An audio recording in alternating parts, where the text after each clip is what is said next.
So this is how we type mass communication. Here I'm again with another video.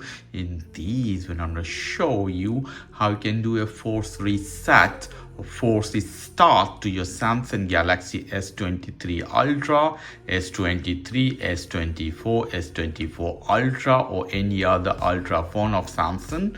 Most of them process could be the similar.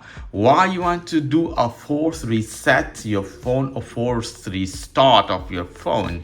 In case if you have a black screen of dead, in case your phone is stuck, you can't move, you can't tap, it's not working. In this case, you can do that. So we follow some combination here. Here, this side of the phone, you can see volume rocker key, the down volume button and the power button you have to hold together for this purpose. So let's do together. So these two as this. Here we go. 1, 2, and 3.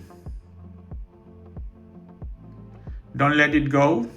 Hold till you see Samsung logo or something as this. It will go down black.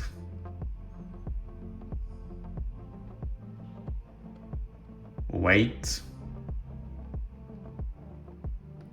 When you see Samsung logo, you release. Very simple. After that, you can use your phone. If you can't do that, you have more issue. Then you have to check if you have, for example, if you have a black skin and it's not working. In this case, you have to check your charger. You have to check with a new charger, new cable. You could have another problem. So this is the way you can do a force restart to your Samsung Galaxy S23 Ultra or any other version of phone. Okay guys, if you like this video, please do subscribe to my channel. Like this segment, please give me a thumbs up. Take care till then. Bye bye.